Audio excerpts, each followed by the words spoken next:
My job. Whoa, whoa, whoa, whoa, whoa.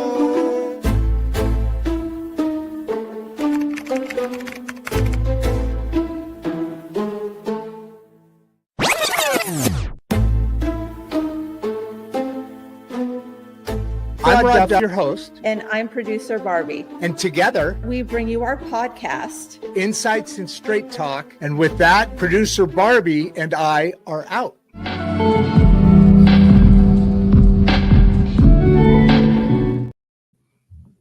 Hey, yo, you caught me. I was just a fraction of a second off there. You caught me in my little dance. I love that scene, as you know. I pretend that's producer Barbie and I heading down PCH. That's where we're from, Huntington Beach. But anyway, she's out in California. She just had her second grandchild. I don't think we talked about this on the last show. So yes, she's a dual grandmama, and they're both girls. I thought the second one was a boy, but anyway, she's probably not going to be on at least this morning's show, but which I wouldn't expect that. I mean, they're 2 hours behind us, right? They're 3 hours behind you, Phil. Have a great subject today. I'm so excited for you. Thank you very much for starting to come on in here, ask your questions, subscribe, and like, all those sales things I got to get out of the way because we're growing fast, actually very fast. And I think we're getting like 20, well, for us, it's very fast. I'm getting like 20 or 30 new subscribers a day, on average. So, all right. So I just lost one of them.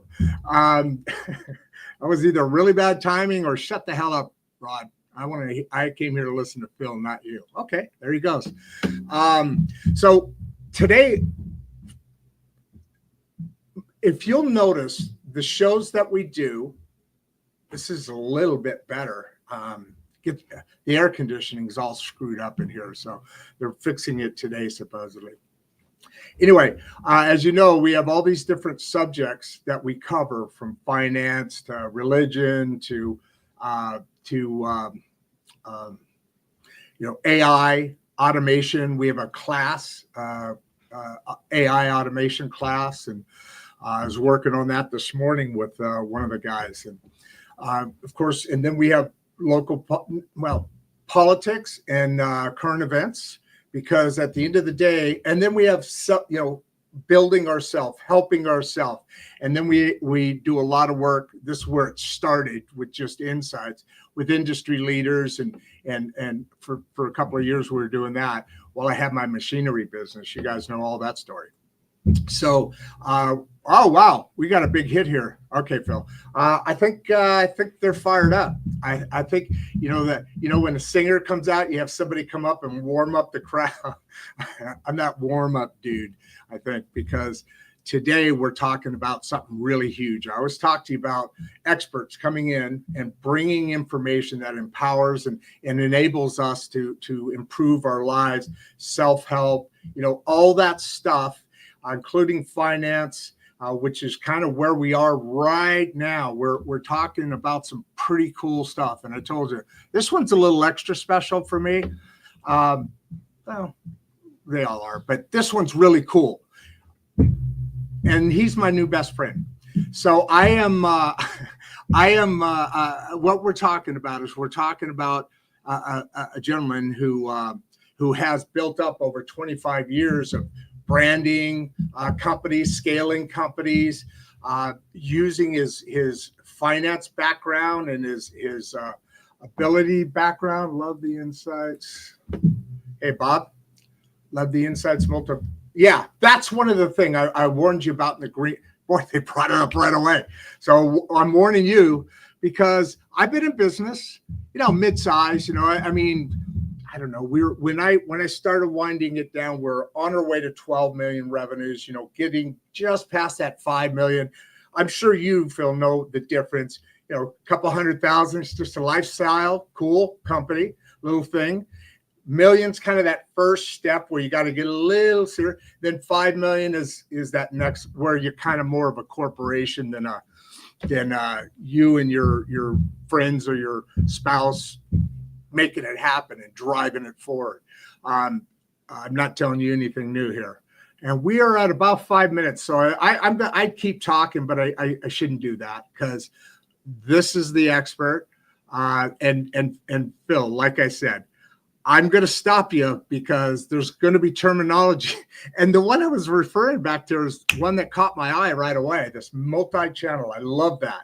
So with no further ado, welcome, my friend, my best new friend. Thank you. And thanks for having me on. Oh, you bet, man. I've been excited for this for a bit now. We just started talking about it fairly close, but man, when I started digging into what you're all about and all that with your sales, so many things hit me because I mean we have a similar kind of interest circle, right?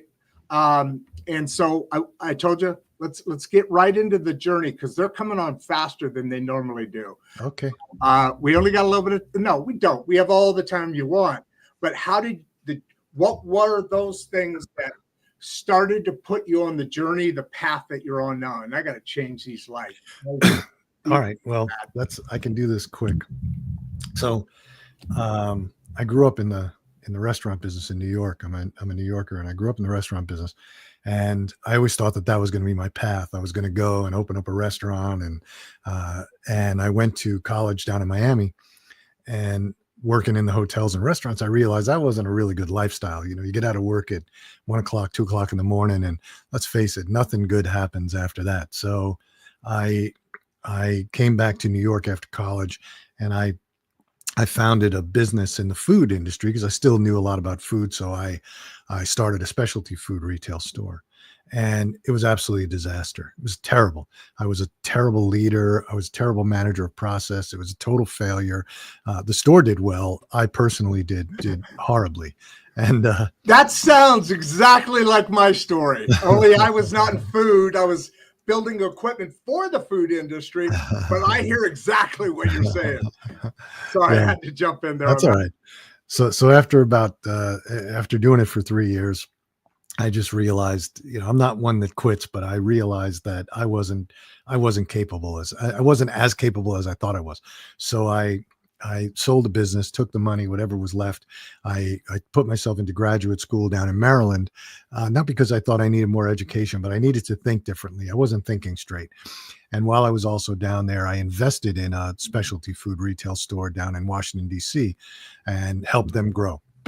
So that really was more of an education. I really understood how to manage a business correctly, how to raise capital for that business, how to allocate capital, things like that. And I got my master's in finance and marketing. So let me just pause right here. Yeah. Let's just hover here for a second. Sure. So you've beautiful journey here and learn and the hard knocks of learning things the hard way. You've also been educated, and then school, and then you've been educated on the streets, right? Sure. And now we're talking about you invested in something while you were getting your master's in Maryland, right? Maryland, yeah. And while that was happening, I'm assuming we're talking about a couple of year period-ish. You're probably in your early 30s, maybe at this time. Late 20s. I think you're. Late 20s. Okay. You're still in your late 20s. So, okay, all right. So that all happened pretty quick, but then now you're in this moment, and you're starting to learn. You just said start to learn how to do this, and you're building to that. Was it the fact that you were in school, getting education and investing and learning off those two? Is that what was happening? Right Yeah, now? I was in school, and I had a person from New York. The people that owned this specialty food company, there were two stores. They were real estate developers. They were finance and real estate guys, and they were building a multi-unit or a what do you call it? Big development, A chain of multi-use. stores, you mean, or No, they were building a building? multi-use, Building. business, industry, housing, et cetera, big, huge, Gotcha. out in Northern Virginia, and they wanted a grocery store in there, but something different. So they wanted it was more high end. So they wanted a specialty food store. So they found this one store, and they bought it, and then they were going to expand it, and so that's when I came in. So realistically, I got involved with them Ah, even before I went to graduate school. So they knew that I was going to school full time. And so but for me, going to school full time and then working, I came out of the, restaurant hotel business. I was used to working 80 hours a week, so it was no big deal. yeah. Yeah. And so they put me on this project to put the book together to raise capital, because that's what they needed to do. They wanted to get to a certain number of stores. They saw the future. And so I could do that in my own time. And that really, so there I'm working with the CEO, the CFO of the company, and really getting down to the nitty gritty about how to put that whole book together to go out and raise capital, right? Which is because that's what they do in real estate. And so, Yeah, they do that day in, day out. And Yeah. now you're picking up from them while they're picking up the foods. You got your talents and Yeah. you're meshing now, right? yeah. And so then, we successfully did that. So yeah, I was there for a number of years. We, after I graduated, we successfully raised capital. We grew that business to about 12 stores in the DC market, but then we bought Oh, another company in New York City called Balducci's, and we bought Heyday Markets in Connecticut. And then the company got acquired, and, we stuck around for a little while, but then I had this other concept in my head about smaller stores. And so I built a company called the Daily Market in Washington, DC, which mhm. was multi-channel, because that was the beginning of e-commerce. And so we set up a website to sell food over the internet, similar to what you see today with Blue Apron and all these companies. We were doing it at the dawn, which was great. But the problem was the supply chain going out to the customer was not built up the way Was it is not today. ready. FedEx, UPS, those guys didn't know how to handle what we were doing, but we did quite well, going from 0 to 1 million in a year. So, And the preparation of food. I remember that time because I was really into it. I actually knew a couple of people because I made foods that started along with that too. But you take a hell of a lot of arrows, and they went down. After a while, right? But I know what you're talking about. That was a crazy time because everybody it really became this before COVID. As a matter of fact, I think COVID perfected it. Yeah. Right? I mean, kind of made it, you had to get it perfected because now nobody's going anywhere. Anybody want to make any money? Yeah. So I built this Daily Markets, which were retail stores, and then we had the website, and we got the attention we got a lot of press at the time. Everybody was so focused on, the internet was going to kill supermarkets and things like this. And there was a Lewis Border got $1 billion and built Webvan, which I don't know if you remember, but it only lasted about a year and a half. He blew through $1 billion. It was a total fiasco. Oh, yeah, look it up. It's Wow. an interesting story. And painful problem. yeah, I mean, he built this huge automated warehouse down in Atlanta. But anyway, we caught the attention. I think I might have. Yeah. Okay. Yeah. Anyway, go ahead. Look it up. It's an interesting story. But yeah. we got the attention of a supermarket chain. The supermarket chain acquired us. They wanted to enter the DC market, number one, so they didn't understand it. But number two, they didn't have any sort of website presence. And at that point in time, people just didn't understand e-commerce websites. And so, that was really what they were interested in, turning that website into their home delivery. So that's what we did. I went to work for them for like 2 years, and I'll be 100% honest, I am not a good employee. I think totally different outside the box. And so there was a little bit of frustration on both sides, but I did my 2 years, and then I had the opportunity to build a beauty brand with a woman named Carol Alt, who was a supermodel back in the 80s. And so we built this beauty brand with her. She was not just a paid spokesman. She was in there. It sounds like you've really had a rough journey. So yeah. really a rough freaking journey. And now it's getting worse. You're working with supermodels now.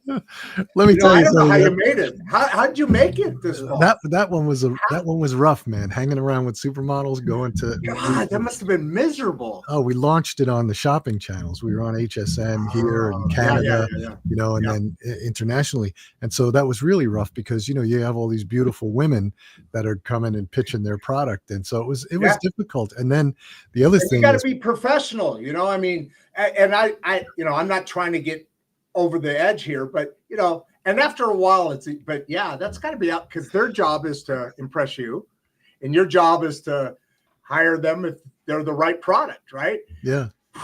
And then the one after the other beauty. The other beauty was that Carol was still in demand, and so in New York they have what do you call it? Runway. They have the runway stuff once a year with all the different designers, and so we sponsored one of the designers with the brand, and so I had to go there with Carol in the morning and make sure that she was taken care of, getting her hair done and all this in this trailer that had just supermodels all over it. And so I'm standing there, here I am standing there watching. It was hysterical because I know.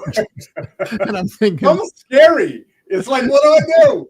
I'm thinking, I don't belong here. I can't dress myself. Look at how beautiful these people are. Everybody. Everybody's dressed. I'm like, what do I know? But anyway, that was a fun time. But we grew that business internationally on the shopping channels, and then we started moving into retail. Again, omni-channel. We started moving into Sephora and Ulta Beauty, Shoppers Drug Mart in Canada, a whole bunch of places. And then we were one of the first brands on Amazon outside of books, CDs, music, etc. back in 2006 when Bezos opened up the platform to other sellers. That was the beginning of the seller side of it. They did before with, again, books, music and all that, but never with products.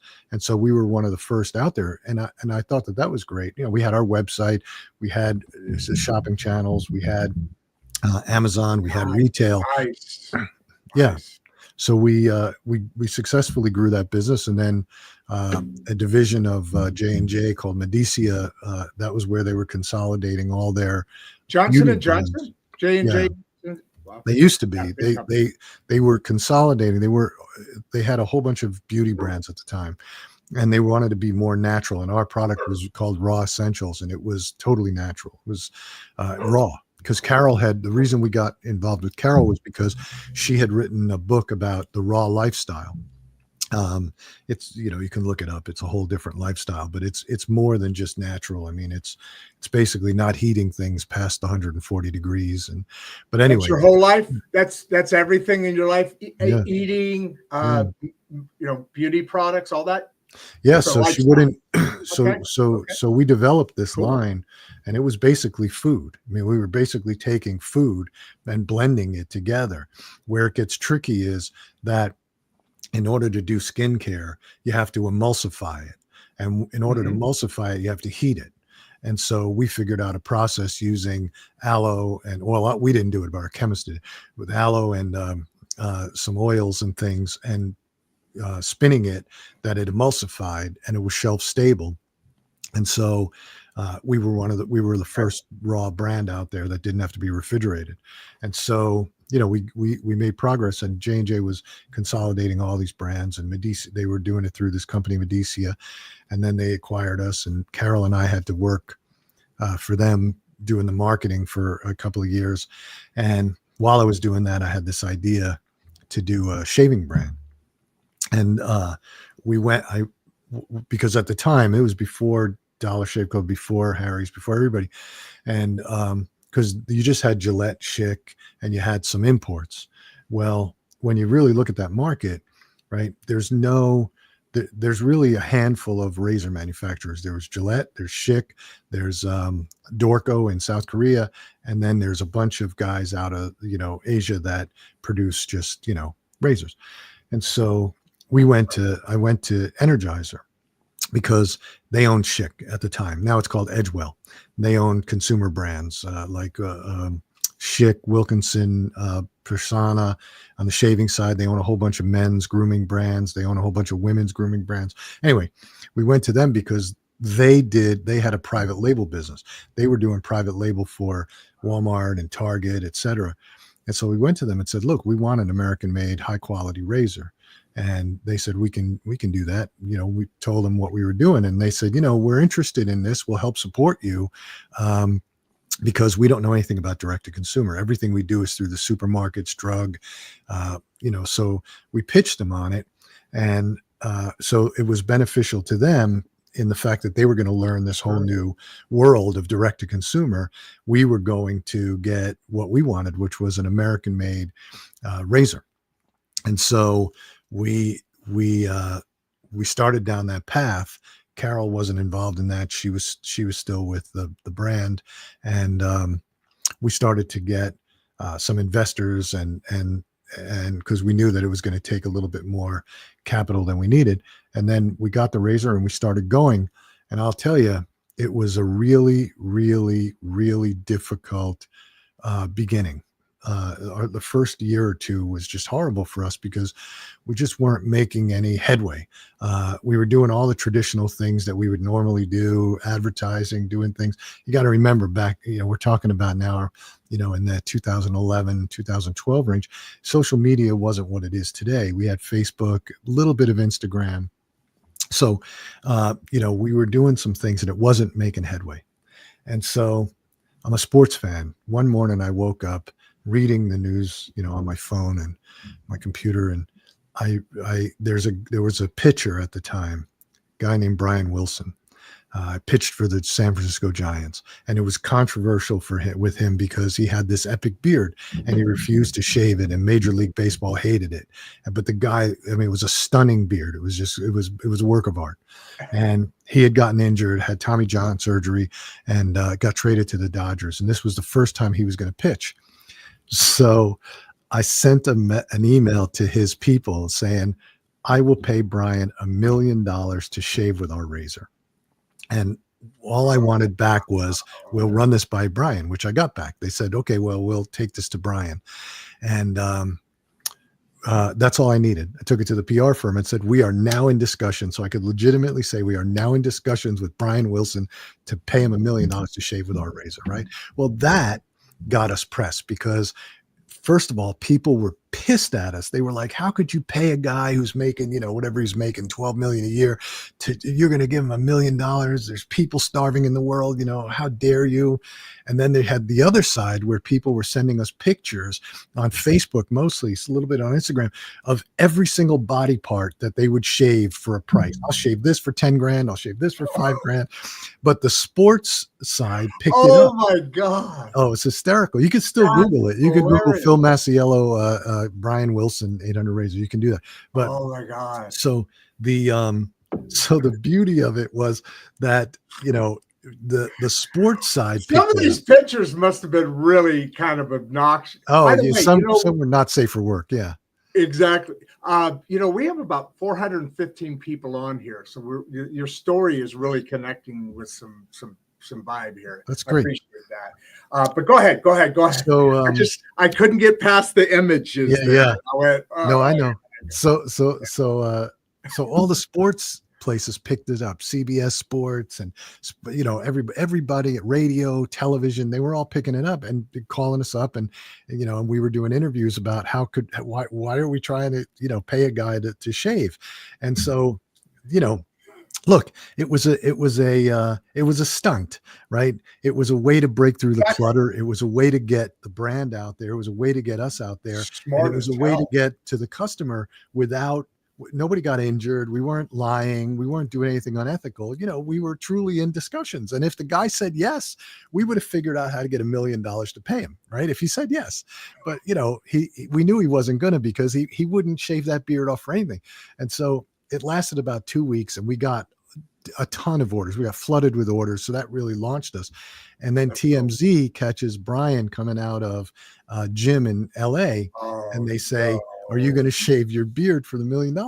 And he says, I'm not shaving my effing beard for any money. And that just exploded again. Now people were pissed at us again. How could he turn down the $1 million? What is it going on? And so Free that press, whole month, man. that month is really what made us. And then after that, right, the market heated up because Dollar Shave Club came in, Harry's came in, everybody started coming in, and then everybody wanted to be in the razor business. And we had something unique, which was we were the only ones who could say we had an American-made razor. The DSC was using Dorco, and Harry's had a German razor, and Gillette's never going to private label anything for anybody.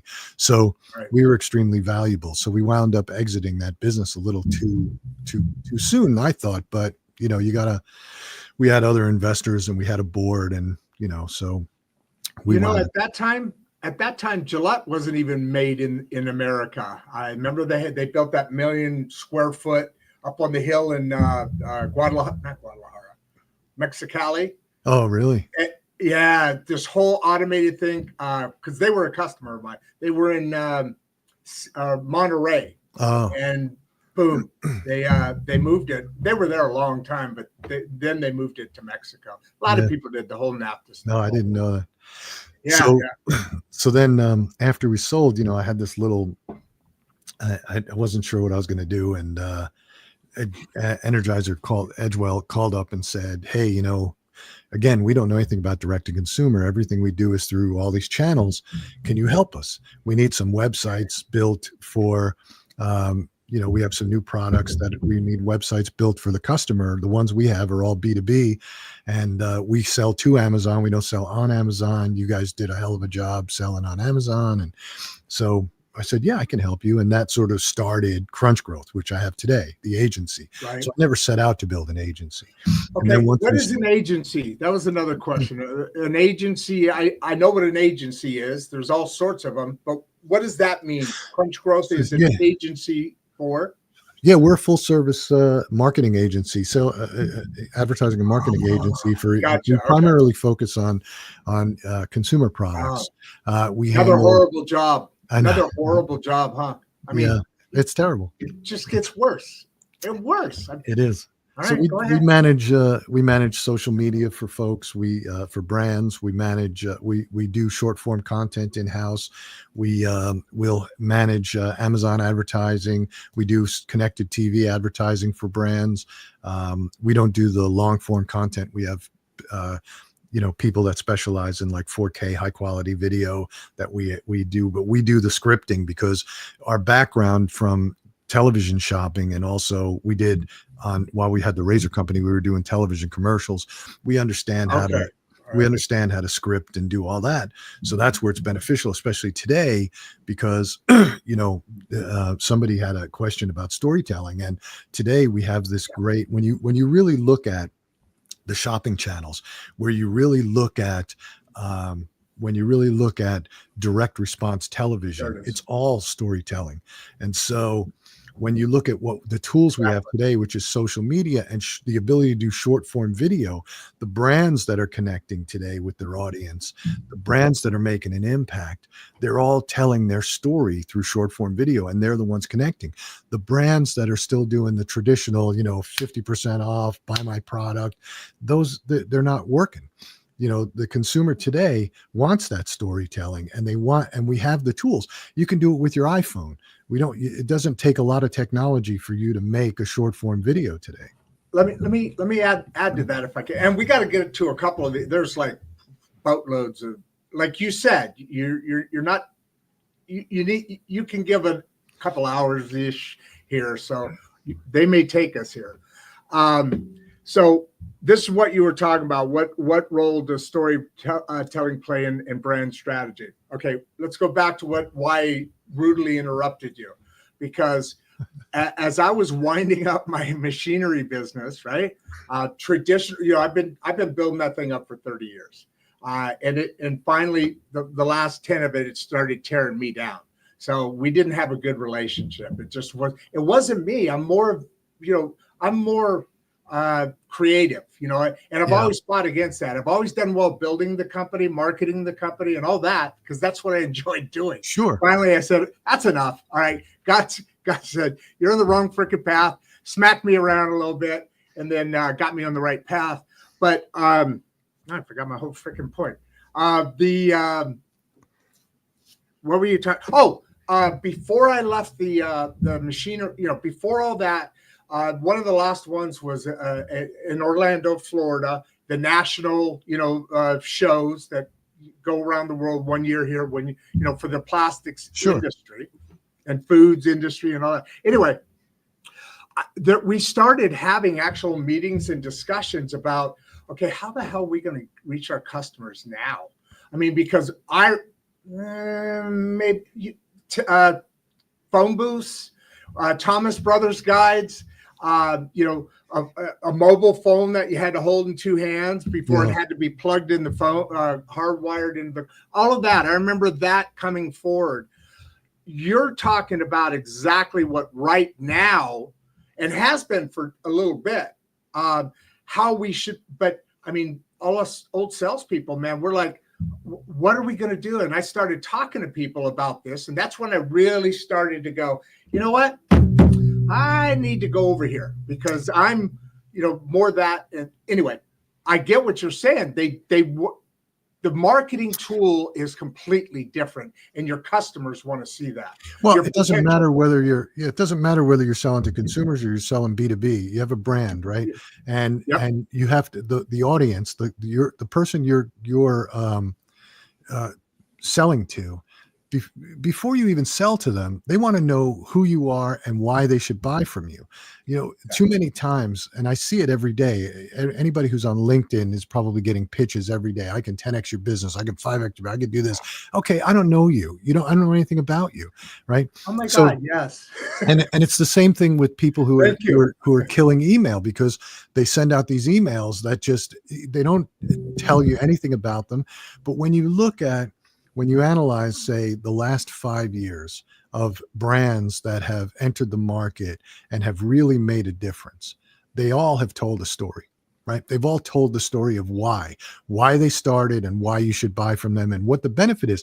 If I'm a buyer, okay, I don't care about you. I don't care what's good for you. I care about what's good for me. What is your product going to do to enhance my life? What is your product going to do to enhance my business? That's what you start with. But too many times these people start with, you sign up with me, it's $365 a month, and we'll do this and we'll do that. And that just doesn't work anymore. So you look at brands, and again, that's order taking. Yeah, that's about as good as order taking is about all that is. And I'm a consumer product person. I understand consumers. I understand them very well, but we also do B2B and some other things, but our primary focus is on consumer products. But when you look at the consumer products that have launched in the last couple of years, you look at Graza, they took olive oil. I mean, olive oil is fairly a commodity.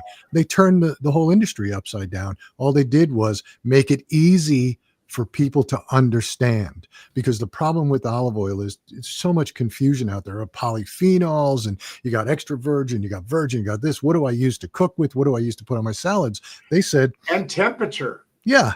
And they said, okay, it's very simple. We call this grizzle. We call this sizzle, right? And so this is the one you cook with. This is the one you put on your salads. And they put it in a squeeze bottle, so it's easy, right? And it was a huge launch. You look at Truff hot sauce. Now, if there's ever an industry with the lowest barrier to entry, it's hot sauce. Anybody can make hot sauce, and you can make it in your kitchen and label it and sell it, because it has such a high acidity rate that nothing grows, nothing can live, right? So, but Truff, right, infused it with truffle, elevated it, made it a higher quality product, made their bottle look like a truffle, made the cap look like a truffle. And it was the biggest launch in hot sauce, right? So, but they told their story the whole way. Why did we put truffle in it? Why did we do this? Graza, same thing. You look at Glossier for women's beauty products. She had a blog for several years. So, and she was just talking about skincare. So people were relating to her, talking about skincare and beauty products and what you should and shouldn't do. By the time that she launched her first product, she had 1 million followers on her. Well, okay. She built up her audience by telling stories and by talking to them and understanding what they wanted, right? Because Creating a community. Exactly. It's a community. It's a family. Yeah. And so when you look at, brands and even B2B, right? You look at like nuts.com, right? Which they sell wholesale nuts. I mean, those guys do a phenomenal job of telling a story with their packaging. Yeah. Little family I on mean, the it's couch. fantastic, right? So, Yeah. so that's the stuff that resonates with people. When you just go out there and say, I have a product and you should buy it, nobody cares, right? And then the other thing is, no people who launch products or they don't think about, they all think, okay, I have better quality. Well, better quality is subjective, right? What is it that you do that's different? What is it that you do that's different? Graza could say it's different. Our delivery system is different. We made it easier. Our mechanism, right? Truff can talk about what they're different, but Glossier can talk about what she does that's different. But most people don't. They just go out there and say, I have this product. Here's a 50% off coupon and buy it.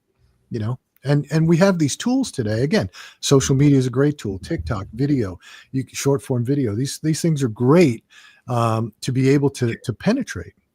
And just a explanation point on that, you're exactly right. And it all, I started using automation back in like 2014 when I used Salesforce. Oh yeah, sure. It's kind of the original with Pardot, and that built our business. I really worked. I mean, that was fun as hell. But it was like 14 grand to set it up, and then it was like a couple $100 a month for each seat. And we had, at the time that we're using it, probably about 10. So, I mean, I'm paying that. So I'm thank God it's an ROI, but the difference is now, I mean, when you send stuff out marketing wise, remember the marketing would cost forever. Now it's digital pennies. Yeah. It's amazing. Yeah, absolutely. And we have it, we even have different automation tools like Salesforce. You have Go High Level, you have Zoho. I use Make. Make. Yeah. MAKE. Yeah. I mean, these are less expensive. Yeah. Less expensive tools. And for doing automation and to reach the business customer, Yeah. We're mid-business, right? The thing that's the difference is now we as mid people can now technically compete with the big people. Sure. Because they had all the resources, because they're, like you said, they've already been telling the story. They got the revenues and they're investing back and they got the resources. But now us little guys, or mom and pops, have at least a fair shot. No, we have to be good enough, but it's not out of range at all anymore. Yeah. And it's self-coding too. Yeah. No code. Yeah. Well, there is code, but you know what I mean. Yeah. So, but I tell everyone, I did a presentation to entrepreneurs back in February, and I went through all the good stuff with you, but I started out and said, in my life, I founded 10 different businesses, but only 4 have been successful. And it's true, because along the way of what I was telling you, I got myself involved in businesses that I shouldn't have gotten involved in. I thought, here I am dealing with supermodels. Why don't we do a fashion? We could do fashion. We can do a fashion line. Look at what we know. We're so smart. And it was a total disaster, and I've gotten myself into businesses. It's crazy how your mind works. I can hear your mind. You're okay. What's next? And I get it. Step too far. Yeah, exactly.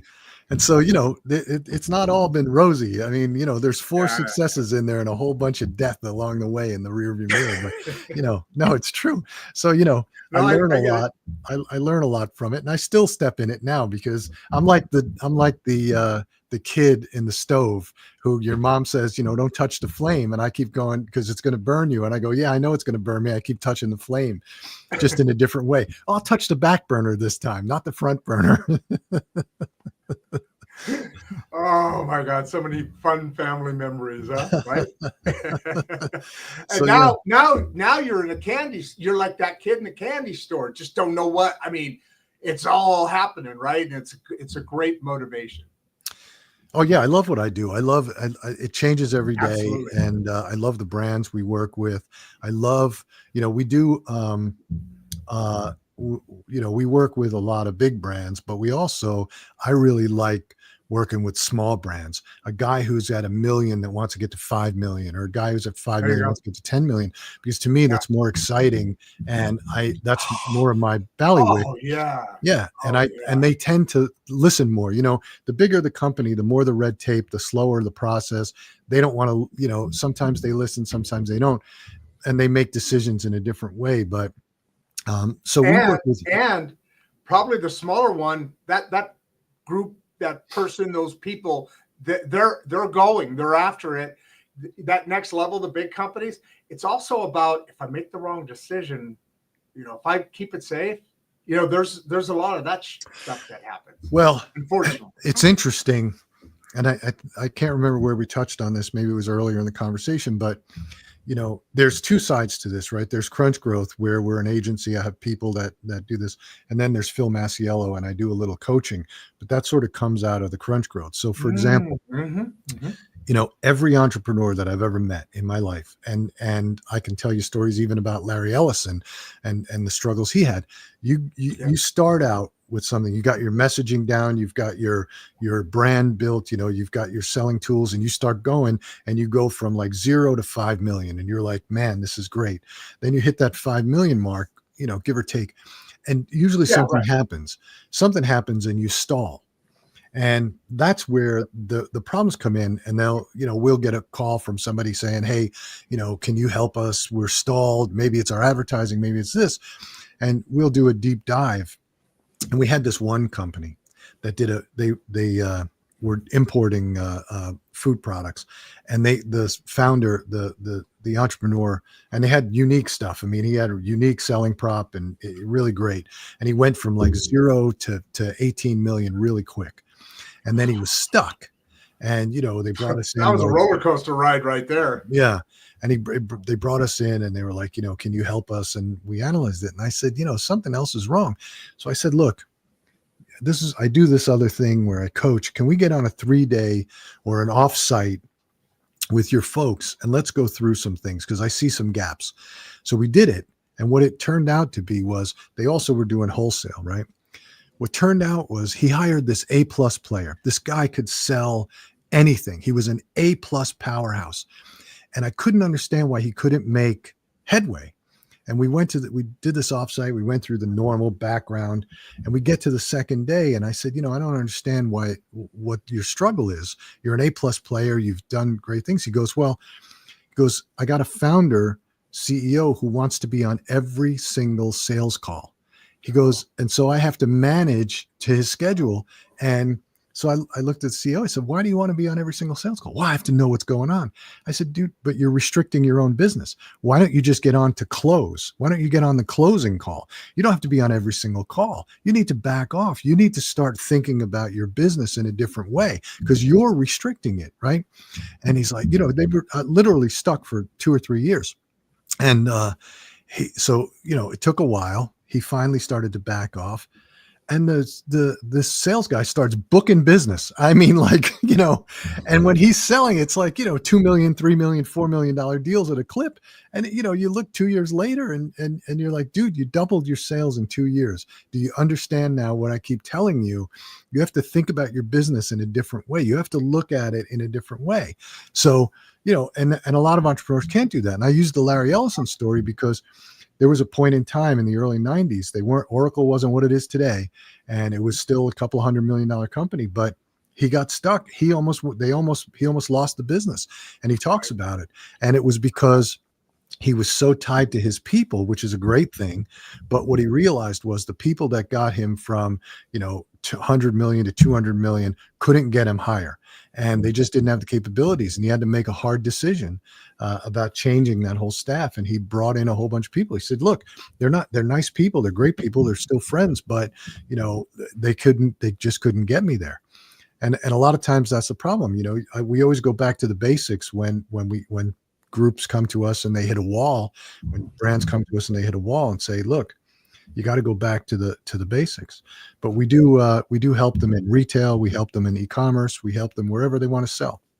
It's funny you bring that up, because the person that in this case stucking the company, the growth, is the original vision, and their job is to bring on people and within people keep that vision going. And there's a point where say I'm the owner of the company. I have to also, you talked about the people couldn't get them to the next couple 100 million level. I also have to be that person that needs to be able to not be the one that's having to go on every sales call, because I haven't grown as a person, as an employer. So what you're talking about right there. Sorry, I should point up there. It's so weird to look at that, right? I know. I'm pointing up there so I can point at you. Somebody said that the other day. What are you pointing at? Oh, you. You. But anyway, so you've got to make that. You've got to make that exchange. Now, I want to that growth too, and I like that what you just talked about because I mean, you told your story. There's a story of things you've come through, and at some point you just got to go, something's not right here. We're evaluating. Maybe it's you, but I'm not going to say that I love me. Come, let me evaluate what's going on and see. And that coaching is needed, even for the people that may not think they need it, because I'm the boss. Oh, boss. Everybody needs a coach, because you look at Tiger Woods when who's the greatest golfer in the world, always had a coach. Always had a coach out there while he was hitting balls. But this whole piece about letting go, and this was my first failure was a failure of leadership, because I felt like I was the entrepreneur. I had to know everything. I had to be the person that everybody came to, and that's what really destroyed me in my first business. And so I carry that with me today, all those lessons that I learned in the first business about process and about leadership. And I still, that was my biggest learning experience. So, and I tell entrepreneurs all the time, don't be afraid of failure. Don't be afraid of making mistakes. You're going to make mistakes. You're going to fail. It could be small failures. It can even be big failures. I've had a million of failures, but what's important is taking a step back and looking at it and saying, how can I do this differently in the future? Yeah. Cause I mean, if you never fail, you're not growing. I mean, you're not, you're just doing the same thing. You finally got it. Now you're just doing the same thing. Life is not a straight line. It's a journey, and you just need to be able to learn along that journey, because failing is learning. Success is joy. That's a reward. That's right. Failure. That's right. Failure. Success is reward. Yeah, that's it. Success is reward. So I want to get with a couple of these 20. Oh, hey, Ronaldo's here. All right, cool. All right, she's awesome. You'll love her.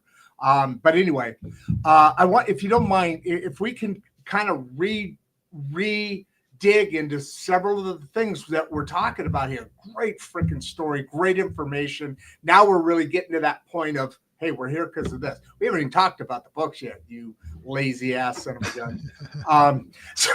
So I've been kind of popping a couple of them on where you were talking about. That's all I was trying to do. And then, so now let's go back a little bit, what we were talking about. So multi-channel would be having the marketing here, and here, or can you explain that strategy out a little bit more? In other words, open up some more of those insights so the safety net here can really wrap his head around what you're going for. Yeah.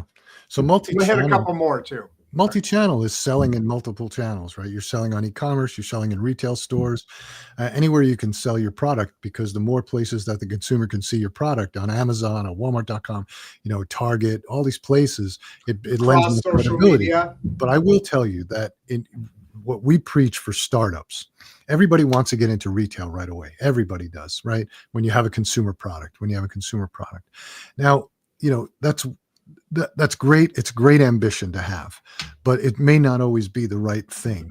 And I'll tell you why. What do you mean by get into retail? Get their products into retail, to sell their products in retail, right? They want to be on retail versus online or versus on Amazon. That's right? What I thought. That's what I thought you were talking about. I just wanted to make sure. Remember, I don't know. Yeah, no, that's okay.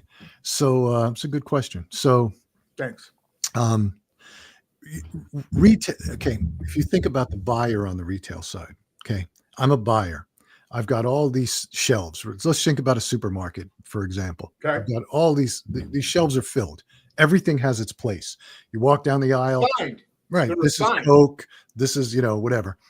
And, here's my pasta sauce set, right? You come in, okay, you're an unknown. You don't know, they don't know anything about you. You got a startup, you just came out with this pasta sauce that you want to sell.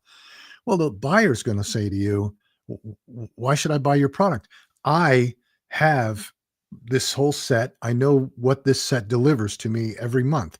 I know that this set, my pasta sauce set, delivers, $400 a month per store week in gross profit, right? $400 a month in gross profit. So now you're asking me to risk my job, risk my decision making by bringing you in to remove an incumbent. Exactly. So you're going to protect me. You're going to protect me. You're going to pay me slotting fees, right? You're going to pay me rebates, discounts, and accruals because I cannot afford to lose my job if my gross profit goes down because of taking a risk on you. Okay. So that's why it gets expensive to get into retail, because then you're going into a distributor and that distributor is going to want a little bit of kickback money. And then, you've got brokers that are trying to do it. So it gets to be very expensive. If you start out and make a lot of noise on e-commerce, a lot of noise online, you've got your social media pounding, you're on Amazon, you've got sales on Amazon, you've got your sales on your e-commerce site, you're getting press, you're pushing, right? Now, no longer is it a push strategy into retail. Now they're going to come to you and they're going to say, we want your product in here. Okay, well, now I'm in the driver's seat. I'm doing all the marketing. Okay. I've built this brand up. You want my product? I don't pay slotting fees. I don't pay rebates, discounts, and accruals. I'm still doing all the marketing. If you want it, those are the rules. You buy it for X, you sell it for Y. Okay. So, and a lot of people don't have the patience for that. But I'm going to tell you, when we did Raw Essentials, and we had built up this brand, we were on television with the shopping channels everywhere. People started coming to us. And again, it's notorious in that industry to pay slotting fees. It's notorious in retail. And so, one of the big beauty companies came to us. They said, we want your product. We went and met with them. We had Carol with us. We had everybody with us. And the CEO was in the room. And we said, that's fine. We'll put it in. You'll be our first retailer. We'll give you an exclusive for a period of time. But we don't pay slotting fees. We don't pay rebates, discounts, accruals, none of that. I don't have the staff to do it. I don't want to be an accountant. We're a marketing firm, right? So, and we were successful, but the message never got trickled down to the buyer. So about 2 months after we launched, I get this message from the buyer saying, hey, good news. This was the good news. Your slotting came in at $18,000 per SKU. And I'm looking, we had a dozen SKUs. I'm like, I don't have $200,000 or $210,000 to what are you? I said, so I responded back. I said, they're playing with you. They're playing you at this point. Well, she never got the message down. Oh, okay, so I sent her our agreement and I said, this is our agreement. We don't pay slotting. We don't pay rebates, discounts, and accruals. And she was mad. She was pissed because the buyer is using slotting to prop their gross profit up. Right. Mm-hmm. So I learned that when we got acquired by a supermarket chain and I had all these buyers working for me, that this is a game of I missed my gross. I need to bring in some money from somewhere. And so I hit the manufacturers up. Bonus, so, right? Bonus cut is based on bonuses off that, right? Yeah, absolutely. So it turned into this whole big contentious thing with the buyer, and we had to go and straighten it out. But she had a problem with us after that for a long time because we didn't pay slotting. And when you look at brands like Harry's when they launched, I mean, they made a great showing online, right?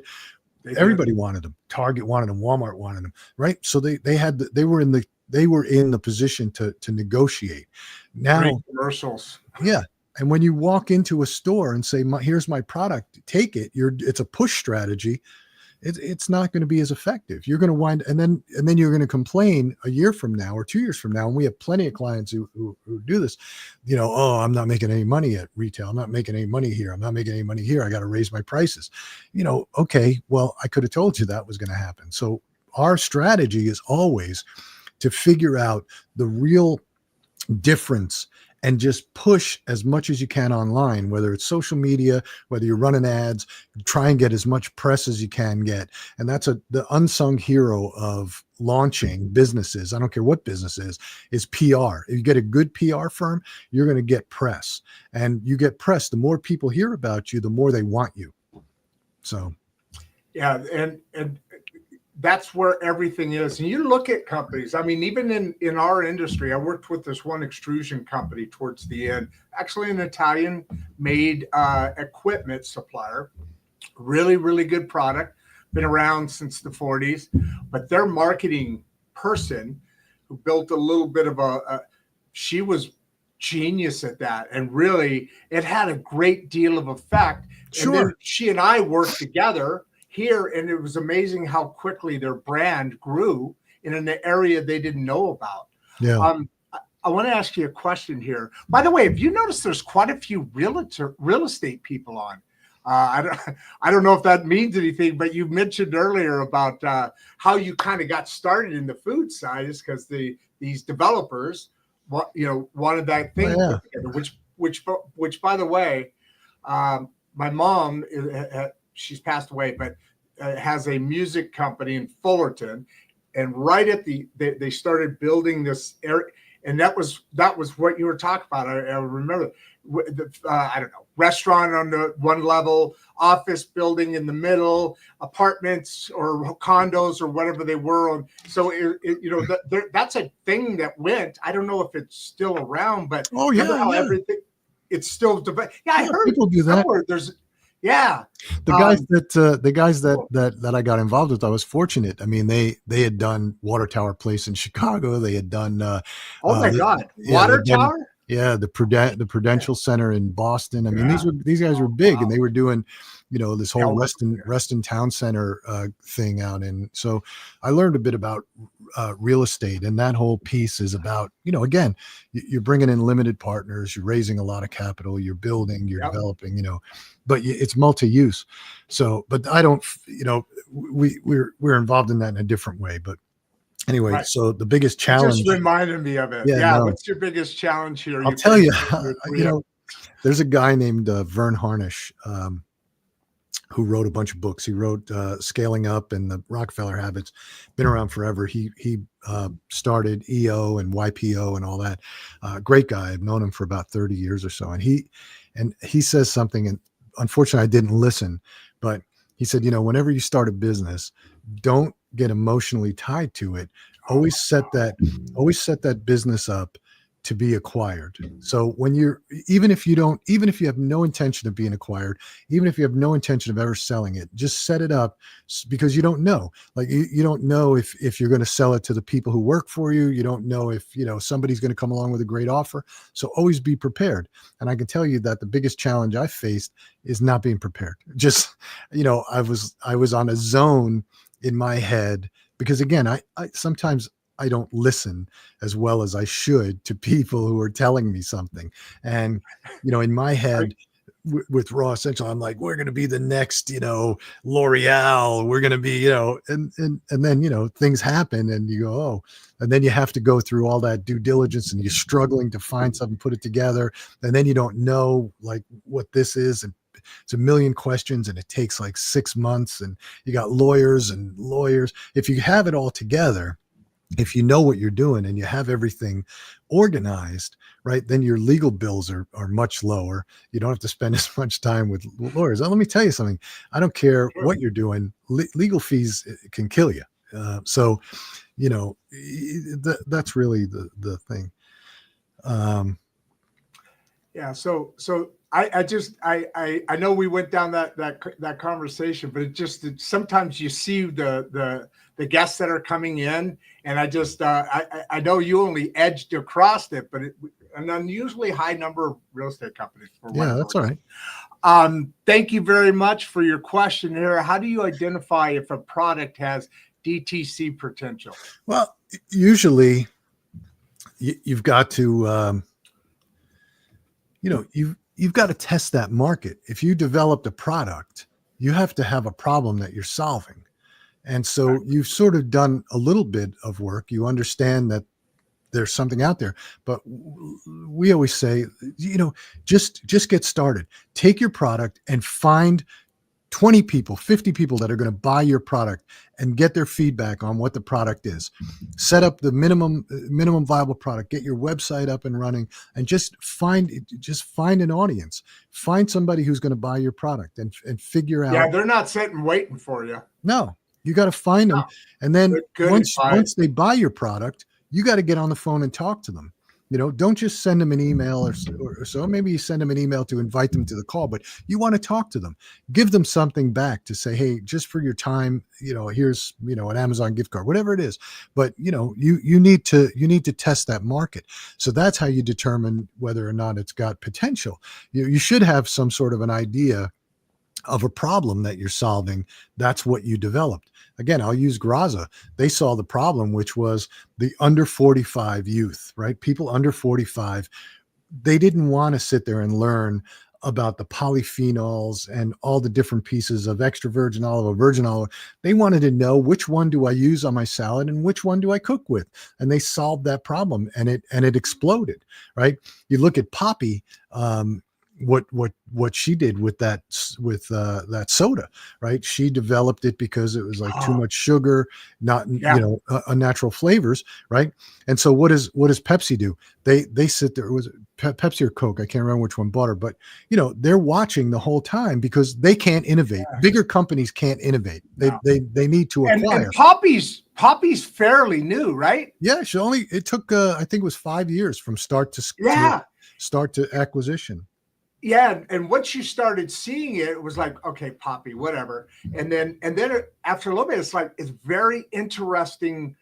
Again, story colors, the new kit, they really found their market. Then, but I think it was Coke that bought them. Yeah, minimalistic packaging, right? Beautiful colors that were natural colors. So it reinforced the natural of it. No sugar. And then, next thing you know, they're watching, right? They're saying, stay in touch with us, stay in touch with us, stay in touch with us. And then they see she got scalability, right? It's okay to walk in and say, I'm a startup and I have this great idea. Nobody's going to believe you until you start selling. And then once you start selling, do you have the ability to scale? Can you go from just selling on Amazon and a website into retail and start scaling that way? But again, retailers started coming to her saying, I want this product. I want this product. There's a gap in my market. I have a ton of sodas with a ton of sugar, but I have nothing like this. Yeah. And a different approach to taste, a cleaner taste. These sodas get a little, as soon as the carbonation's gone, it's like you're drinking syrup. Yeah. Which I do all the time, so I happen to know very well. Unfortunately, that's true. So, as far as a first-time consumer, there's something I want to get back to what you're saying now. But let's go through that. Let me figure out the phrasing I want to use because there's some interesting parts you were just talking about, I want to dig a little bit. But right now, what advice would you give a first-time e-commerce founder? Run. No. Yeah. I was you beat me to it, Dan. I was going to say, except for run. No, what I tell every entrepreneur, every founder, you have an idea. Okay. You have an idea and a concept in your head. Now, be careful because sometimes what makes sense to you doesn't necessarily make sense to the market. So what you need to do, the advice I give is get your minimum viable product. Don't try and make the perfect website because it's going to change. And so get out there as fast as you can with what you have, and then determine whether or not you have a broad enough market. So, that's what you have to do. She was just a guest on the show just like a couple months ago. Fascinating lady, IT doctor. The way automation is going and what you're just saying right there, exactly. You got to get out there and you got to do it. You got to find out if anybody wants it, and you're not going to find that out until you're doing the things you're saying, obviously. Then you got to see if people are willing to pay for it. It's not just hey, I got this idea, come in. and you're an author of multiple books, right? Several books, aren't Yeah. you? Yeah. Yeah. So that's and we haven't talked about that, and it looks like we've got to a point where people are like, okay, my lunch hour's over. I'm getting the hell out of here. I'll watch it later. I this show started. You know this. I guarantee you know exactly what I'm talking about. It's a non-fiction, right? It's kind of memoir. The book's based on several things, but it's this show. There's 13 chapters in the book, and we talk about religion and on and on and on. But so I write this book. I'm a really good writer. I've written a lot of poetry. This is not a marketing thing here right now. But I started querying. I don't know if you ever had to do that, but I started querying agents so I could, get a publisher for the book, right? That's the process. I started getting a lot of really good feedback that all pointed to the fact that, they're telling me, look, we got to know you can sell yourself. Right. You need a platform to prove that you can. And then, oh, by the way, you'll be using that platform to sell your book. Right. I mean, that's what they do. They're putting you in the places, but you still got to do your gig, And so I started this, and I started this. Our first show was Constitution Day last year, 2024. Again, I'm still not marketing. It's the history. I'm telling the story. But anyway, the book was started, I don't know, 5 months earlier, and then I was querying. And then it's like I go back and I look at my marketing, area, page 4, 5, 6, and it was just really well written, beautiful. Come join the journey as we all go out. And I had no idea what the fuck to do. So I tried to throw some shit at it. And that was where they went, whoop, oh. So now I just got to get back over there. But I'm doing this every day of the week. I literally closed my machinery business and oh yeah, I got to get back to the book. I love this. Guys like you, day in and day out, learning this information and being able to ask questions and, just deal with a few more are coming back. Start and deal with people that are real and build communities and have families, right? Yeah. How important is the timing? Now, this has got to be different for everything. I'm guessing. Yeah, you laughed. Okay, I'm not even. Certainly, timing plays a role, right? Of course. You're certainly not gonna. It depends on what your product is and who it's targeted. You're certainly not going to try and push swimwear in the middle of summer because it's over. They bought their swimwear at the beginning of the summer and the winter. So you got to be. You have to be cognizant. You're not going to start selling. You're not going to start selling Christmas in December. It's over. Right. But I will tell you a quick story, another failure. We have this marketing company and we're entrepreneurial in our thinking. And so we saw this opportunity to do vegan powders, like green drink and vegan cocoa and things like this, right? Oh, wow. Okay. We saw this opportunity and so we started down the path, came up with beautiful packaging.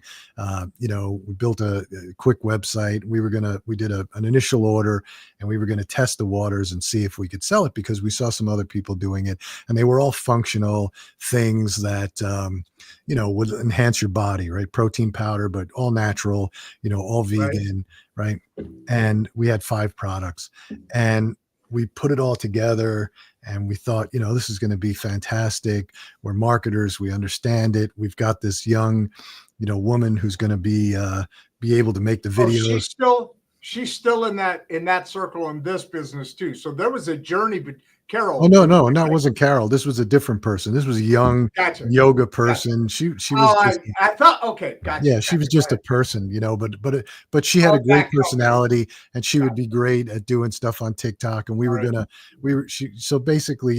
give her a percentage of the business to be the face of the business, and we put all the money in for doing all these different things, and so we were ready, man. We were ready to launch, and we launched March of 2020. right at the beginning of COVID.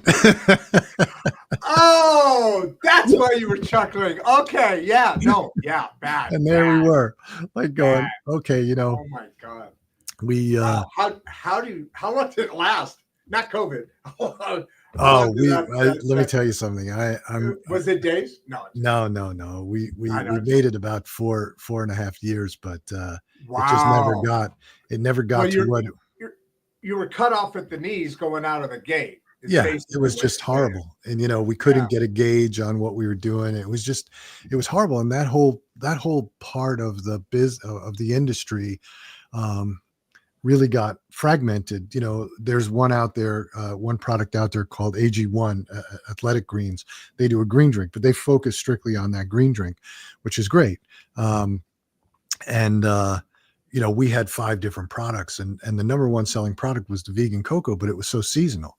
And so never could get it. Could never get it to where we needed it to be. And so, but yeah, we got cut off at the knees. The first year and a half was just awful because it was COVID. And so, but I think we misread the market a bit. I think we just, once again, I fell in love with something, and I pushed it through without following my own advice. Your gut, right? That's a real thing. Your gut, right? Yeah. But in reality, what in you're reality, describing is you never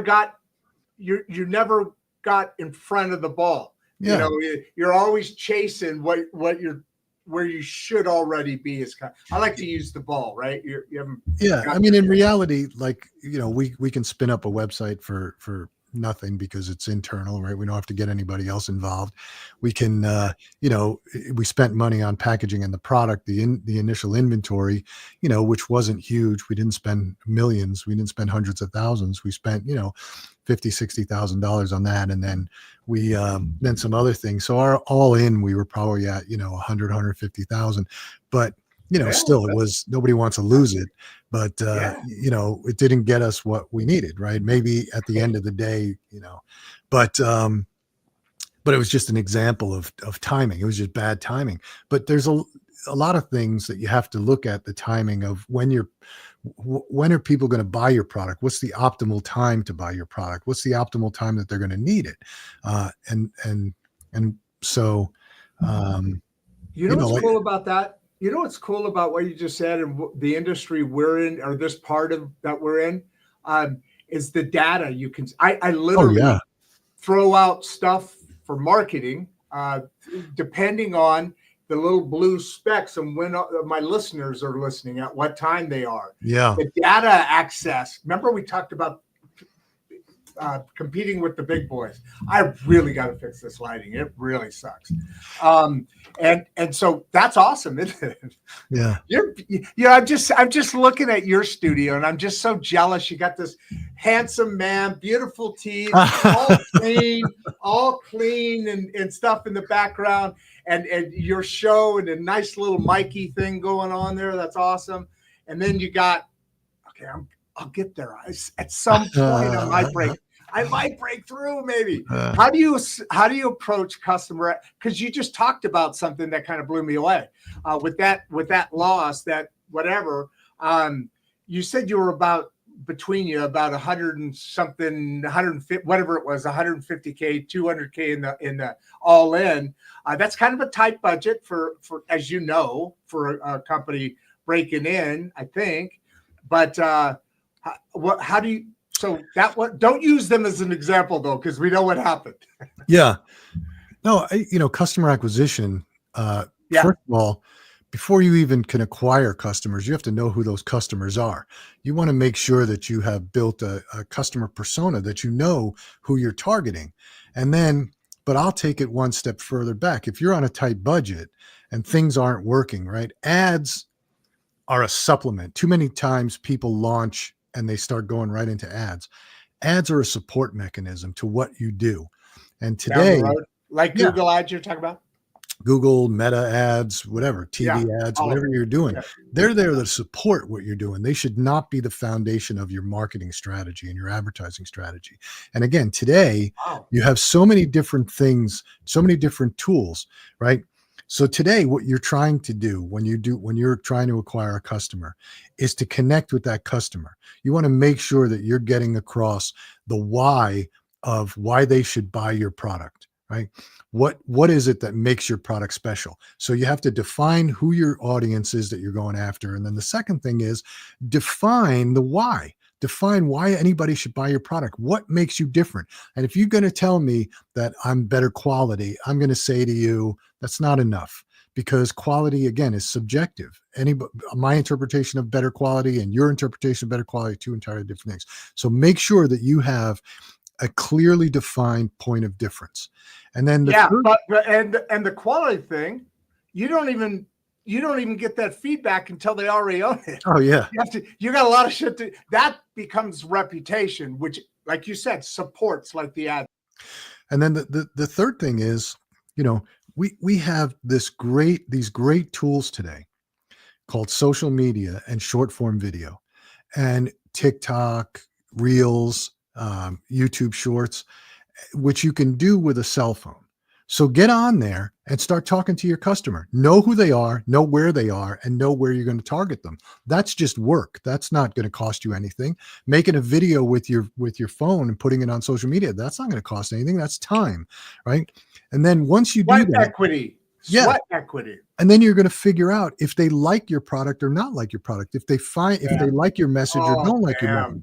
And then you're going to have to tweak your message, because I'm going to tell you, and again, I always say this to everybody, and I've watched people launch products spend $150,000, $200,000 just getting their logo and their messaging done. And I thought to myself, this is the dumbest spend I've ever seen in my life, because it's all going to change. I know it's all going to change. So you test your messaging. But if none of that works and you're still struggling, and you think you have a different product, that the customers love it, and that you can do really well as long as you can get more customers, then think about something outside the box. Go back to what I said before, where we were struggling with the shaving company in the beginning for the first probably 1.5 to 2 years. We were doing sales, we were getting something, but it wasn't doing what we needed it to do. And so we came up with this stunt, and we offered the guy $1 million to shave with the razor. Okay. It got huge amounts of press. Always figure how you can get earned media, not pay for media, earn media. Do something that's not destructive, that's not harmful, that's going to resonate with people in some way, and try and get press. That's what has to happen. It has to hit them. It has to touch. It has to resonate. It has to be emotional. It has to resonate. That's what it's all about.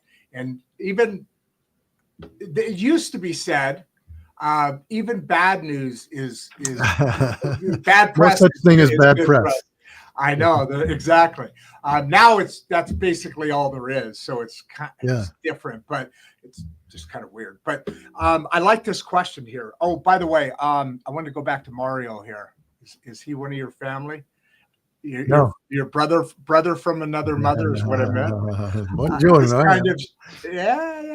This kind of show that keeps you thinking. Love it. Thanks, Mario. I want to appreciate that. I'm always thinking. Sometimes I think too much. That's right. Now, the podcast show, we have a couple of them that jump on here every once in a while. This one I haven't seen. This one, doing business. Would you ever consider mentoring? Because the examples you gave were of large, 100 million plus, the A companies. Would you ever consider like early founders, consider folks that aren't A? I do it all the time. Or is that a risk? Oh, there you go. I do it all the time. You go to philmasiello.com, and you'll see it. Wait. Sorry. By the way, when you said that, there's a private chat over here on you probably the right side of your screen, I'm guessing. It says private chat. At some point before we wrap up, we got another 250 people. They must have just said, "Hey boss, this is really cool. I'm going to be late back from lunch," and ran back in to watch, because we're climbing back up here. But as soon as you get that into there, I'm going to copy and paste it into the comments section. I don't know why you can't, but you can't. They want me to do extra work, I guess. So I'll paste that in there. That way you have your details, because you're the expert. I mean, 90% of what we talked about today, I was like, okay, what did he mean by that? Okay. And then you kept talking. I figured some stuff out, but you're the expert. They're going to come. You know how it is. You have a podcast. In a month or a week or a day, somebody's going to say, hey, what did Phil mean by that? Or where do I find that out? And you know what? Boom. It's right there. I'm just sending them on to you. That's your I think I can put it in the comments section. Can you? Yeah. Because other people said they couldn't. If you can, great. Awesome. That's even better. But while you're doing that, was that somebody just jumped on it? No, here, I'll read you. Here, look at no, I another can't. Yeah, I don't know why. Here, look at what I tell you. What I tell you, Phil. Look at the screen right now. Brian McIntyre Real Estate. Yeah. You're getting stalked by some real estate people here. Maybe they're liking your concept of a couple of those businesses. Fantastic. I'm just kidding, Brian. Sorry. Fantastic live show. Please keep these coming weekly. Actually, we do it daily. But yeah, absolutely. 100%. Just subscribe, like. We're trying to build up. We're trying to monetize. I'd like to get back to my grandchildren. My machinery business was landlocked. You know, I just did some social media on that. It actually came out pretty good. The little graphics, good. You know, yeah, it was fun. But keep them coming. What mistakes? I think we already talked about that. Yeah. I'll get you on another question here, and then I'll copy and paste over. What mistakes? Okay, you're obviously Devon. Is that right? Devon Tashe. You know what they're talking about here. I love that little foreshadowing. Oh my God, yeah, because you've seen it all. What mistakes should young entrepreneurs avoid in 2025? The biggest mistake entrepreneurs make is believing their own line, you know, and that's hype. why I say their own hype.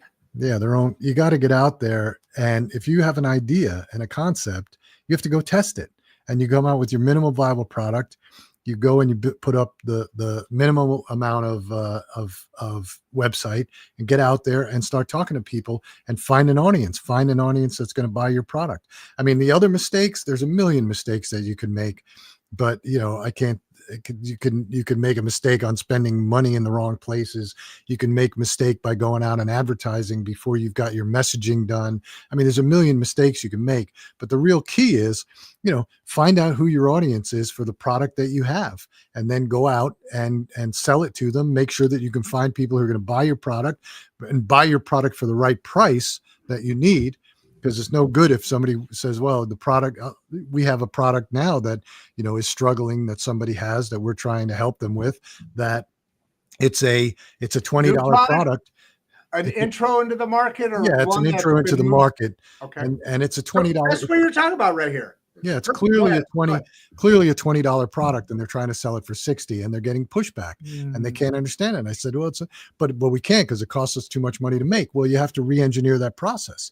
You know, you're too expensive to build it, and so, you know, you're not going to be able to sell it for $60. Nobody wants to buy it. They'll buy it for $20. You know, there's ways to test pricing. So anyway. But in my opinion, the biggest mistake that entrepreneurs make is believing their own hype and thinking that I'm going to put up a website and people are just going to flock to it. You got to find the people that are going to buy your product. You know, it'd be interesting. Okay, I don't know if I should say this out loud, because of knowing who you are, I'm going to get a phone call tomorrow. Hey, I got this new class started. I say that because it's interesting, that kind of, what would be interesting, take it once. So you're fixing issues. Yeah.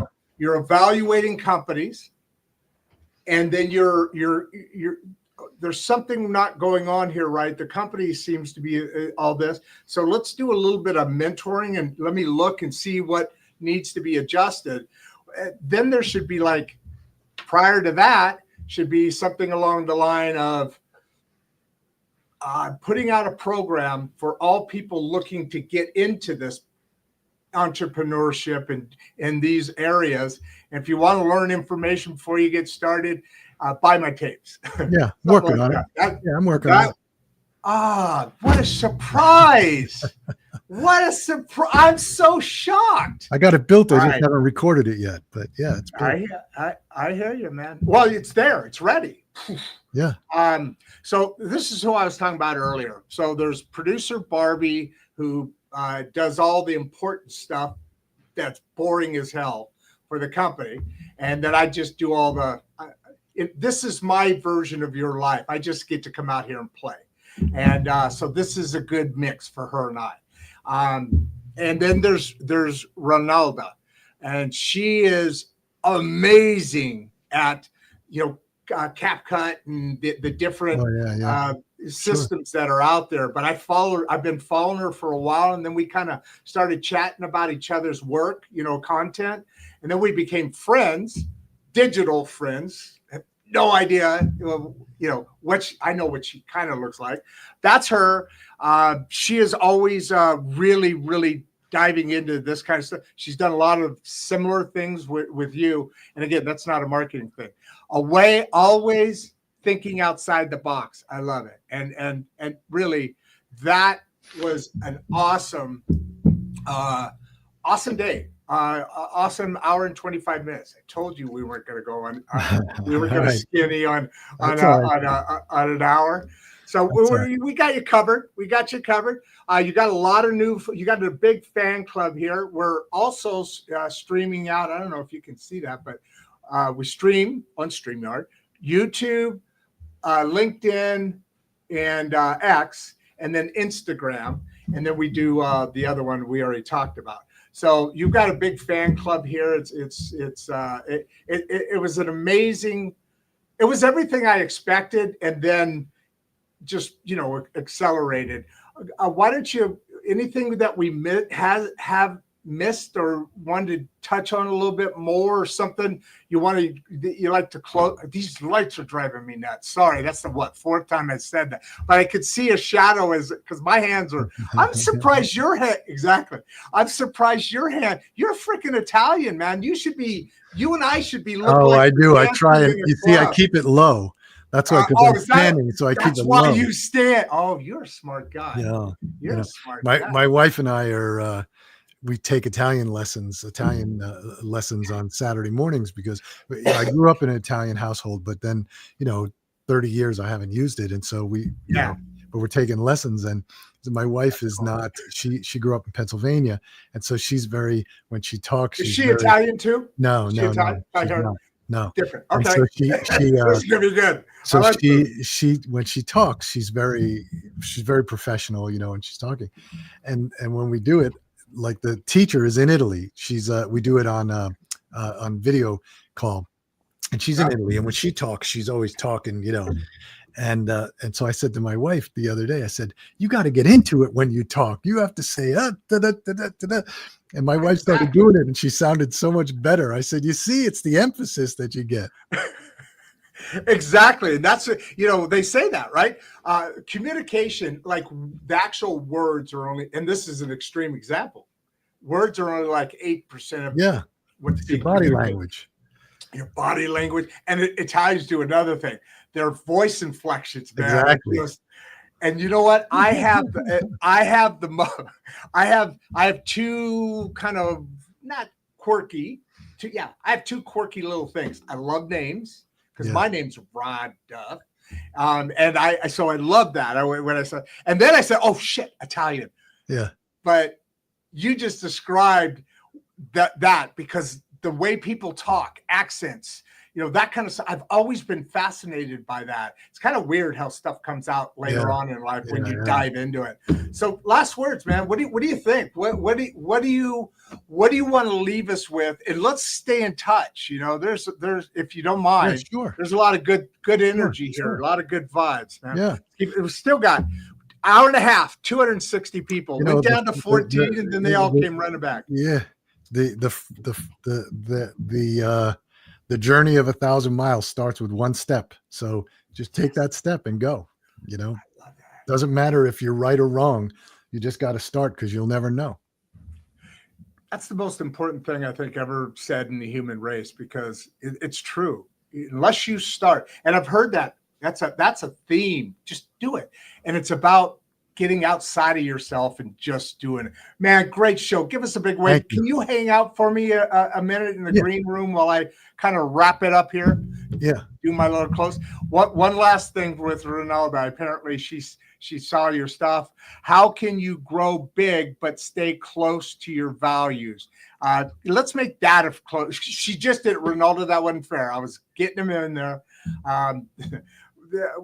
Real quick, can we hit that?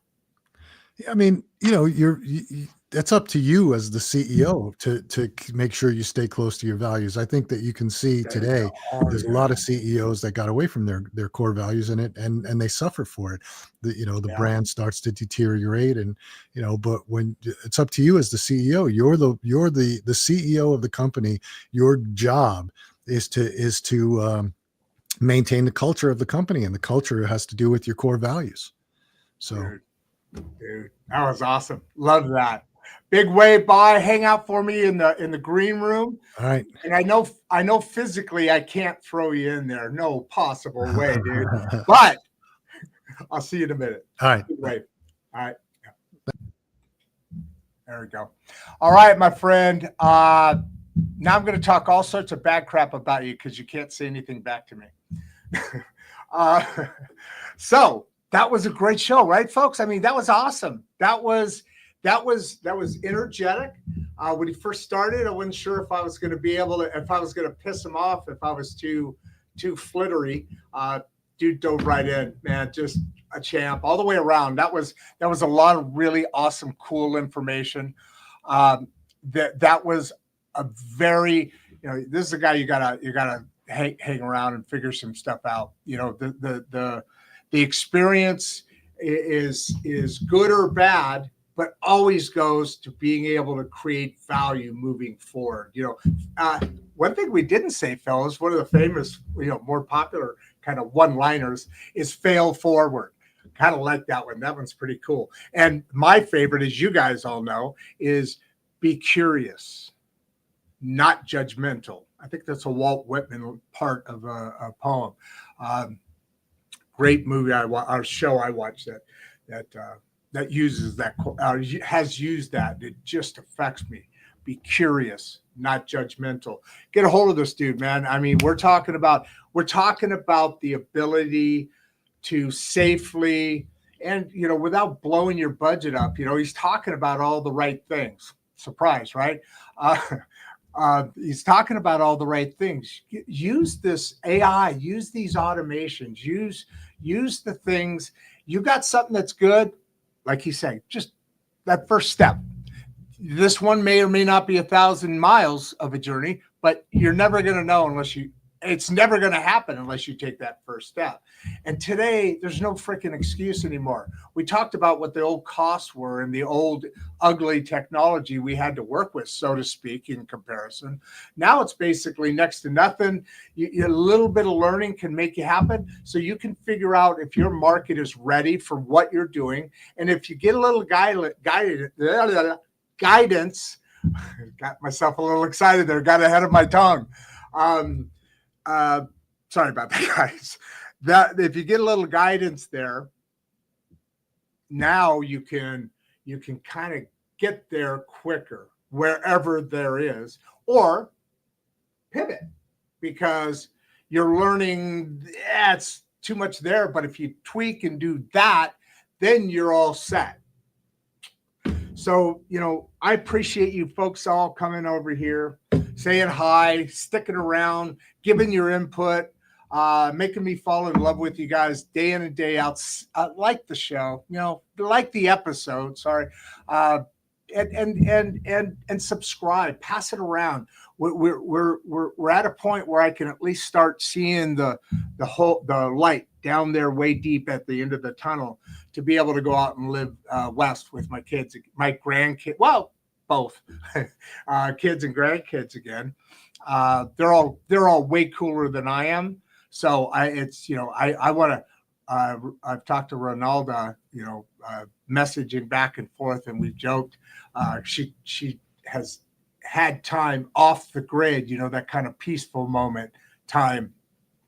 And I'm telling her that's what I want to do. Certainly after INsughts and Straight Talk is done, I'm Rod Duff, producer Barbie, she gave up too. She ran out west too. I can't blame her. Great grandbabies. But I'm out. Before you leave, if you'd like to watch another one of the podcasts, click the first link in the description. We love having you here and we appreciate all your support. And with that, producer Barbie and I are out.